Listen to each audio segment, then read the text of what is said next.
始めろ。 Welcome to the practice arena. Nina Williams. Time to die.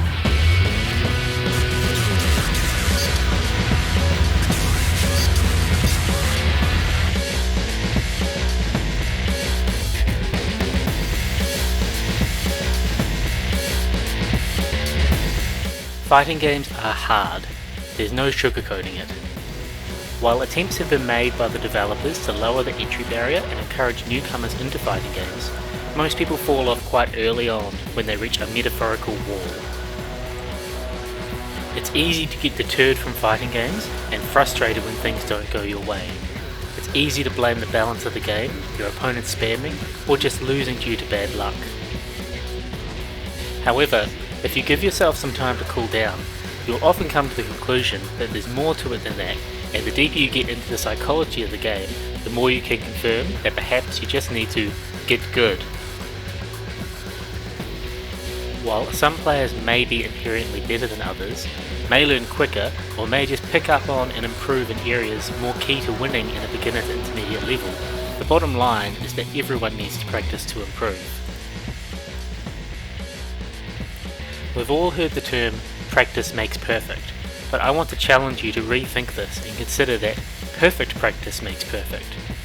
If your idea of practicing is jumping into the game and spending 30 minutes trying to perform an obscure combo, or simply go into online rank and perform the same flowchart over and over, hoping to get a promotion, then you're not going to learn nearly as much or as quickly as someone who is focusing, planning, and varying their practice.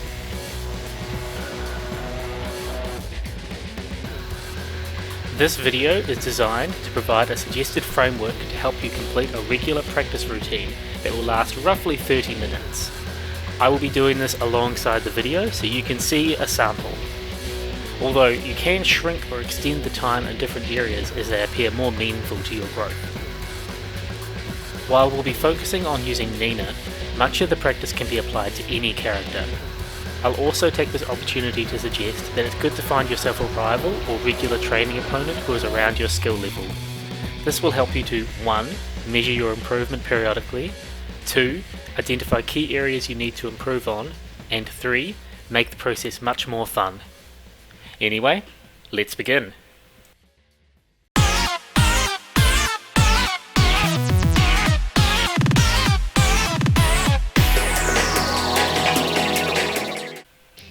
Movement is extremely important in Tekken, and comes in many different forms.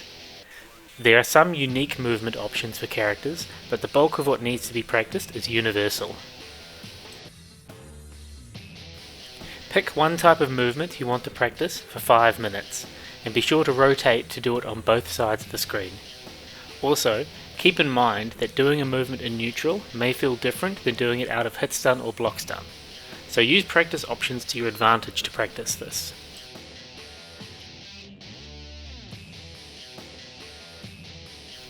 Korean backdash cancelling is a key movement to practice, and to create a good practice situation, we're going to use Asuka instantly doing a forward 1 repetitively.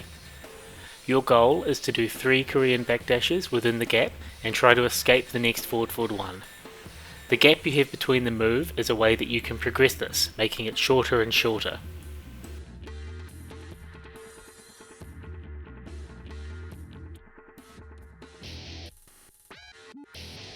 Some examples of movements you could practice include the backdash, pressing back twice,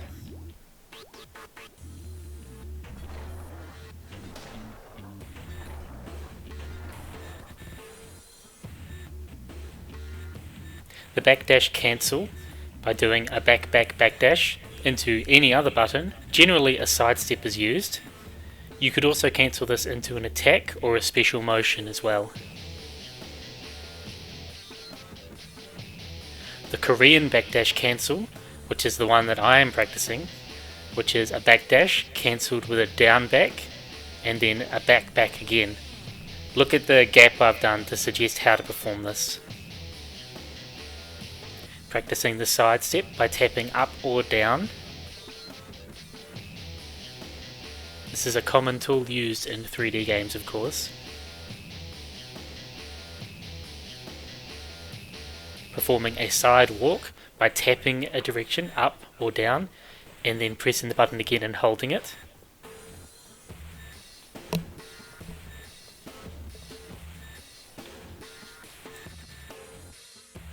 You could practice the electric side step, albeit this is not as useful in this Tekken anymore.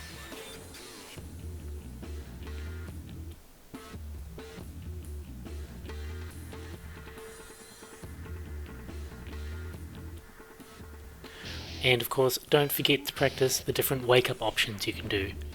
And by wake-up options, I of course mean the moves that your character can do when they're grounded.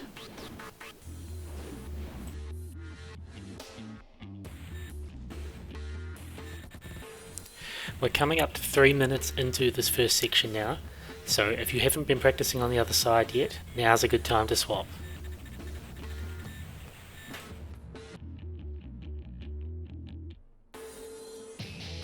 Next, we're going to talk about some character-specific movements that you can do. So, as the name suggests, these are movements that you can only do with certain characters.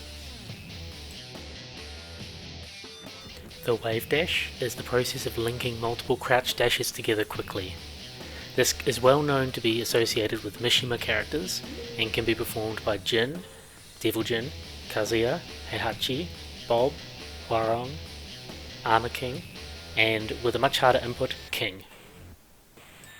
The snake dash is kind of like a budget wave dash. Any character with a quarter circle forward motion can perform this unless they're locked into their movements, such as Nina and Anna. This is performed by doing a quarter circle forward and then cancelling it with a side step up.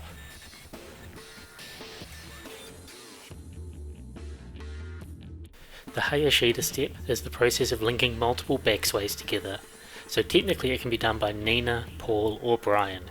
However, Nina's back sway gives the most evasion and the most backward movement, making it the most effective. Ha-ha step is the process of going into back turned and cancelling it quickly.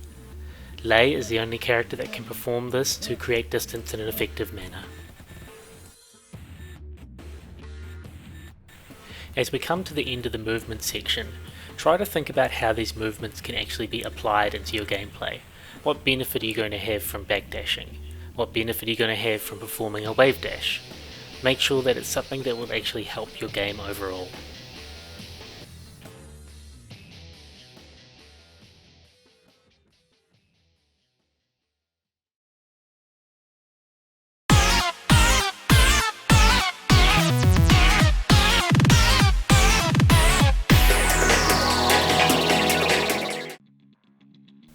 This is your time to practice execution.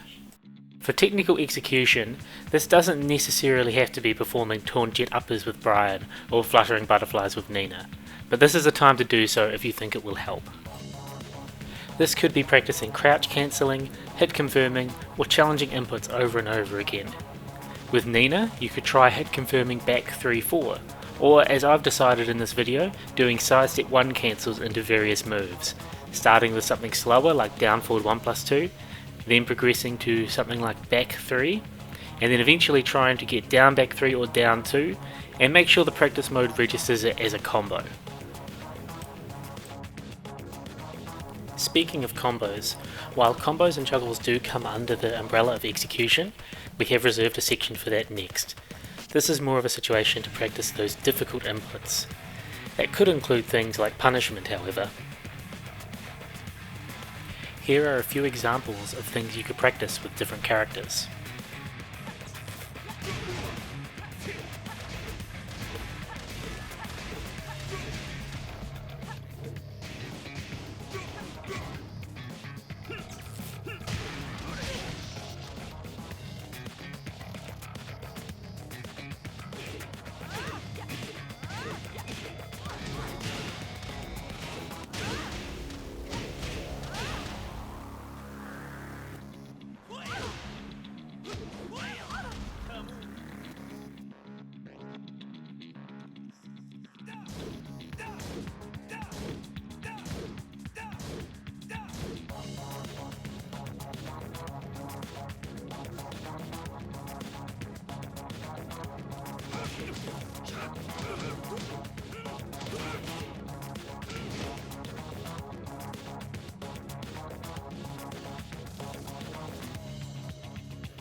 If you haven't already, please make sure that you're also practicing on the opposite side.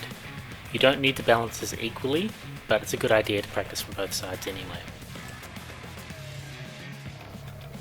I want to talk in a bit more detail about Nina's snake shot cancels, or sidestep 1. So what you want to do is sidestep 1 into back, which is plus 10 on block and plus 23 on hit. Please note the opponent can still block in these situations.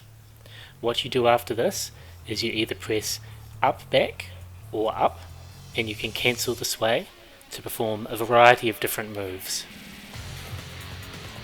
Due to the inputs required to cancel, you will find yourself at plus 8 on block when you attack, or plus 21 on hit when you attack. And this allows you to use the training dummy to test a few things, and of course set up true frame traps against the opponent. Cancelling with the up input gives you access to all sidestep moves, but it does mean that you cannot perform a neutral 2 or a neutral 4. You can do anything else though. Cancelling with the up back method will allow you to perform any move except for sidestep moves.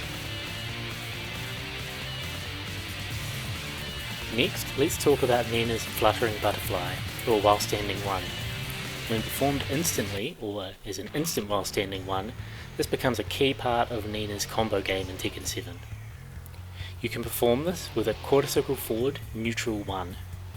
The neutral is necessary here, as otherwise you'll get a quarter circle forward 1, and it will allow you to access while standing moves. However, this can be a bit difficult sometimes returning to neutral depending on the peripheral you're using. And in this situation, you could replace the neutral with another direction. Most people choose to use up forward, as it allows you to slide the directions from down to up forward in a circle. To link multiple fluttering butterflies in a combo, you generally have to be off axis to the right. You also need to make sure that you're performing them fast enough, but you'll notice that there's actually a fair bit of leeway with the timing. You can practice this with a metronome, or just get familiar with doing it through repetition.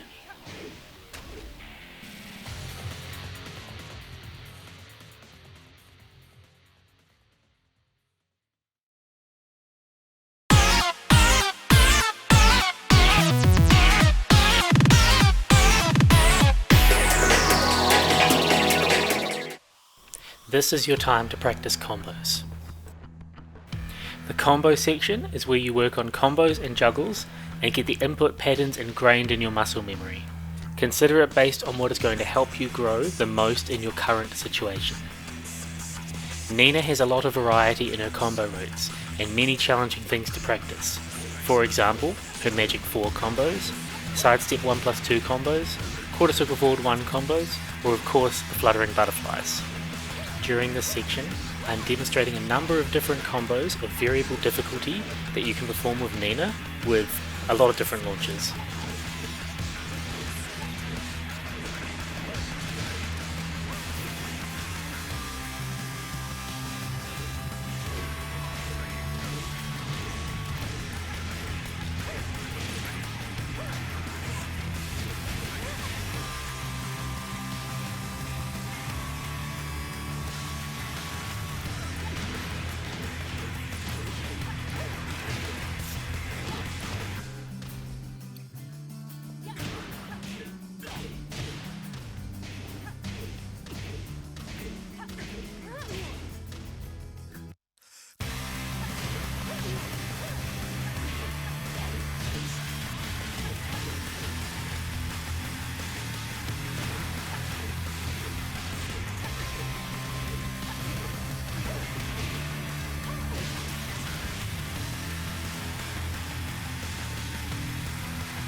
If you haven't been alternating sides already, please make sure that you are practicing on the other side as well.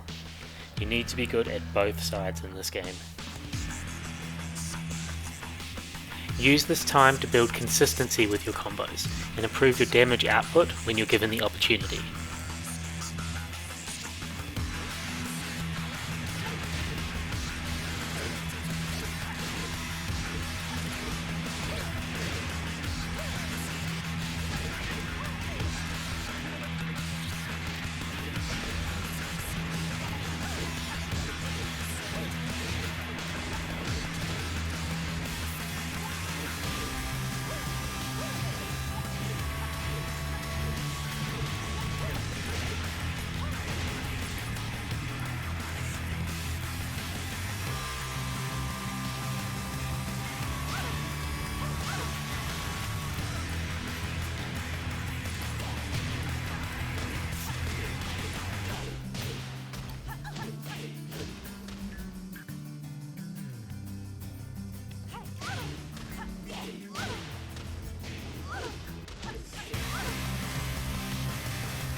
As a Nina character main, I feel like I really need to stress the fact that you should be going for consistency over optimization.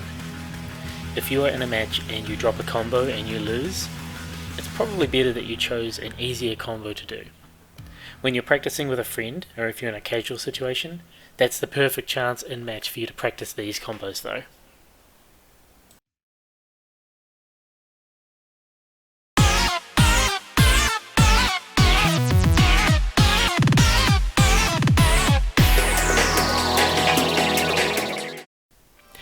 I have broken the situation section down into two categories, but this is essentially 10 minutes of improving your matchup knowledge against a single character.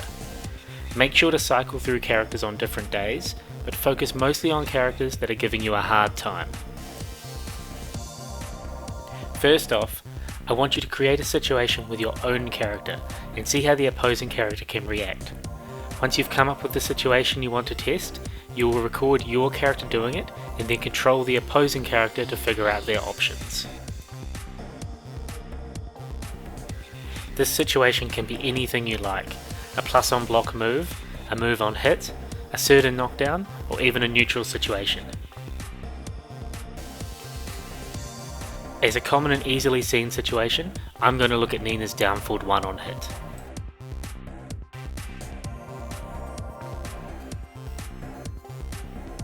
But of course this video wouldn't be too exciting if we're just watching that small box down the bottom the whole time. So while I'm practicing that, we're also going to look at the situation caused by Nina's 1+4 on hit. Keep in mind that Nina's 1+4 is a mid-mid attack doing 24 damage. It comes out at I-15 and leaves the opponent at -4 and enforced crouch. This really limits their options. Common options that all characters will have is to block, mid or low, to sidestep, to challenge with an attack, or backdash. So these are the main ones that we're going to look at the moment. It's important to use these situations to gather information on your opponent, and it's up to you how you want to do this exactly, but I think it varies depending on how long the set is with your opponent. A good place to start is to set up the situation and then do nothing to see how they act. However, if you're in a very short set with an opponent, that may be a wasted opportunity. If you are worried about losing an opportunity, it could be good to set up the situation and use a low risk option. You can still gather information while doing this, but it may also condition the opponent to act in a different way next time. These situations are a bit of a handful to go through, there's no doubt, and there's honestly limitless possibilities of what the opponent may do. Make sure you're as thorough as you can be with your testing and try and consider all of the possible variables. For example, with Nina's 1+4, as the opponent's force crouch, they can only sidestep up. So this means if they're on the player 1 side, they can only sidestep left, and on the player 2, they can only sidestep right. So the best moves to use in this situation could differ depending on what side you're on.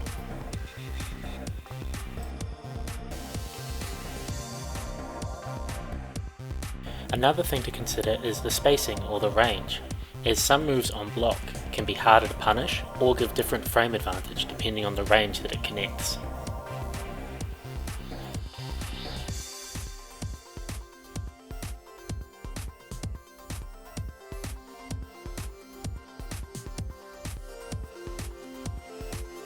And of course, be careful with grouping common terms.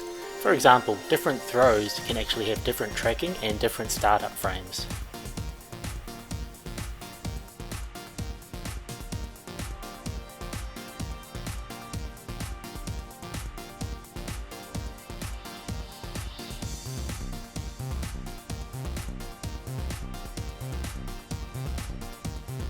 And lastly, don't forget to consider the fact that no option is an option, sometimes the strongest option. So if the opponent's putting you in a situation and then they're doing nothing, make sure that you're not doing something that makes yourself vulnerable. Or at least consider the risk reward of the situation and make sure that it's not your go-to option to do something that puts you at unnecessary risk.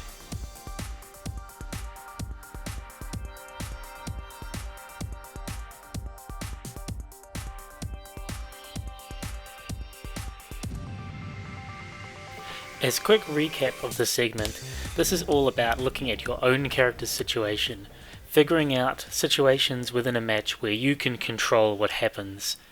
You need to be able to read what your opponent's doing to decide what your best option is, and you also need to be familiar with what your options are. This section has been your opportunity to look at your own character's situations.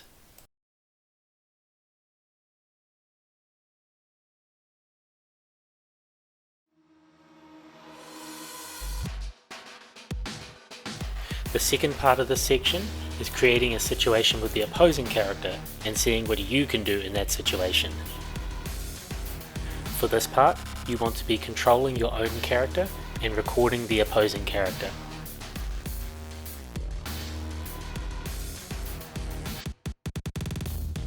For my practice, I've decided that I want to look at Anna's sidestep 3 on block and see what options Nina has to deal with this situation.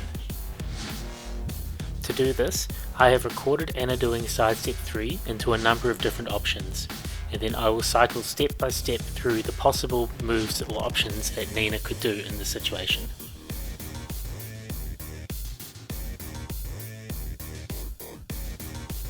As you are looking at what your character can do against an opponent, this means that you can look at all tools available to your character.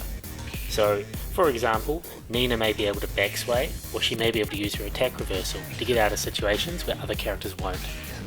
Some characters may also have evasive moves, or just evasive properties in general that can get them out of situations that are unique to them.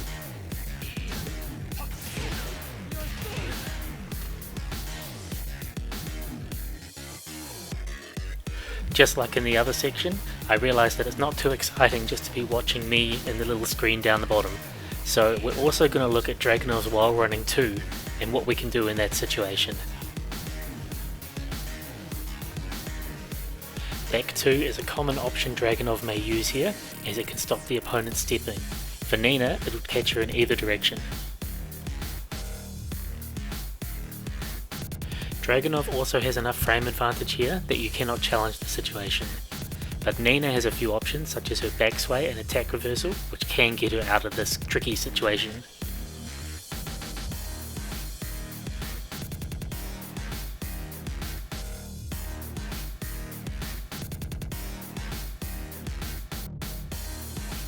Next we're going to look at Dragunov's down 2 after while running 2, a staple low in his moveset that cannot be stepped in either direction.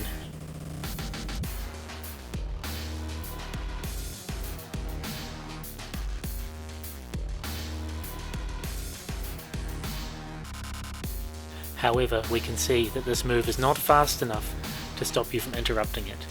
You can also low evade it, and Nina's backsway will auto time to block this move too.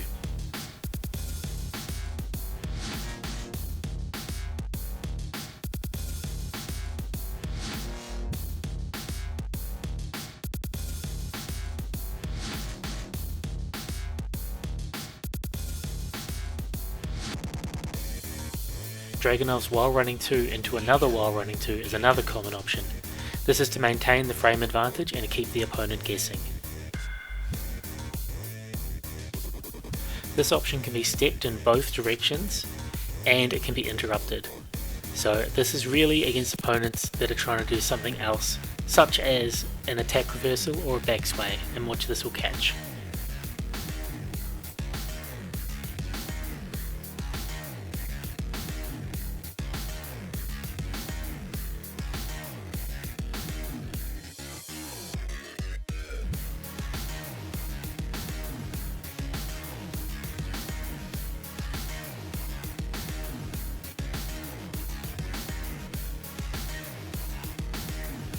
The last one we'll look at is Dragunov's while running 2 into up forward 4. This is a low evading mid, which is low risk and can actually launch for a full combo on some axes. This can catch people stepping, but you can sidewalk left it.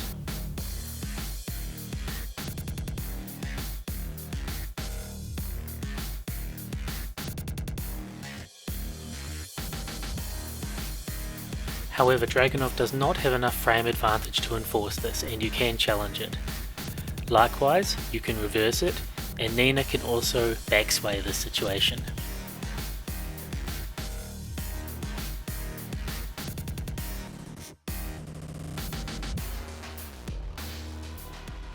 Of course, these aren't all the options that Dragunov has, these are just a few of them, and it is possible for him to once again do nothing, or even delay his timing to catch different options.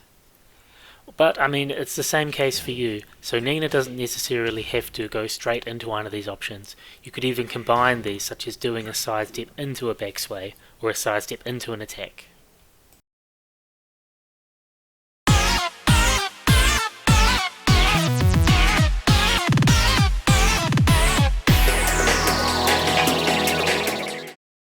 This is your opportunity to verse an opponent.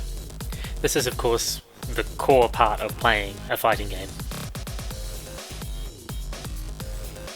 All the levels before this are important, but theory is nothing without application. This section doesn't necessarily have to be versing an actual opponent, and to start with, I recommend using practice mode to verse the CPU of the character that you chose to look at for the situations in level 4. Your intention here isn't to just hit the opponent. Your goal is to implement the movement, technical execution, combos, force situations, and react appropriately in the situations you have looked at.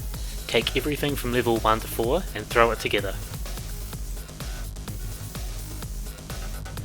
Now, you might have come all this way and be wondering, why not just play versus the whole time to improve? And, well, there's a pretty simple answer there. You could verse an opponent that may fall for something like Nina's down 4-1 all the time, and then you could verse an opponent that gets launched by it constantly. And you'll find that if you get a lot of success by doing a certain thing, it'll be ingrained into your muscle memory and develop bad habits. So only playing versus can develop bad habits. Now, you're also not labbing situations, you're figuring it out as you go, and this can result in gaps of knowledge too. So it's important to also lab as well as playing versus. I do need to acknowledge that while I've said to verse the AI as a starting point, remember that it's not a great reflection of a true opponent. So you do eventually need to start versing real people to figure out how they play and how to play against them.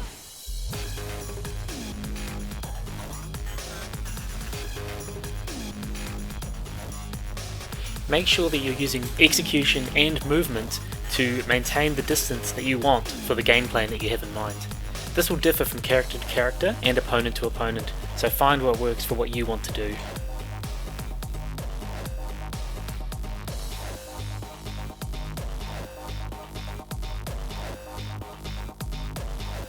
Make sure that you use your own character's situations to create opportunities. This may be to make the opponent whiff, it may be to make them throw out something unsafe, or it may just be a pattern that the opponent cannot deal with.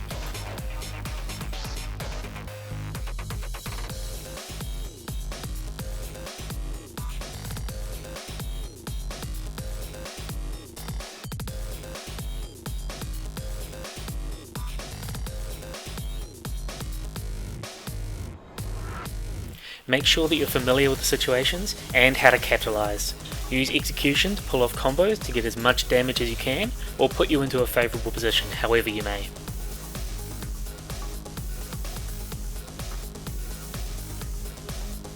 Look for patterns and habits in your opponent's gameplay. See if you can use this to your advantage and get a big reward if they keep continuing the pattern.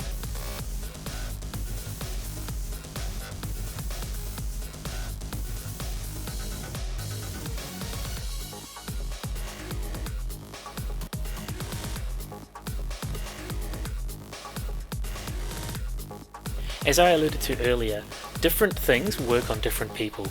So look at what you can do and get away with against your opponent, but be aware it may work on them and not on other people.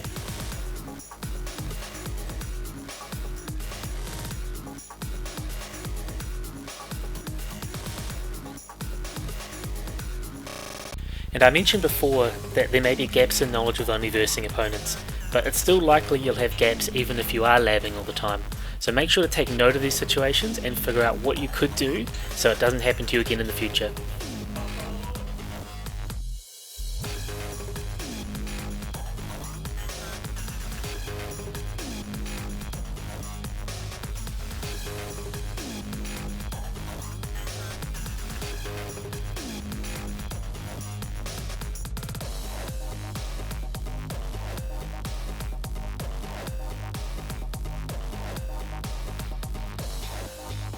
If the stars didn't perfectly align and you can't find a sparring partner, and you don't feel like versing the AI, you could also use this time to look at replays, whether it be your own or someone else's.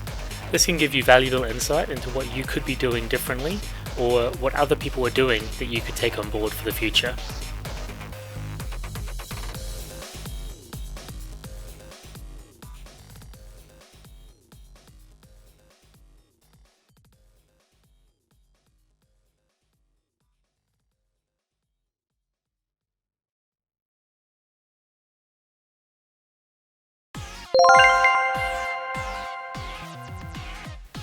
Congratulations on completing all levels of the training regimen.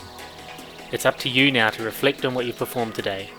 Consider if what you did was valuable, what you might need to alter or focus on for next time, and perhaps even write down some key points of reflection on the time you've just spent. Thank you for checking out my video. I hope you found it both insightful and enjoyable. Please like and subscribe and check out more of my content. I am a Friendly Tree, and you have just watched my Nina Williams training regimen.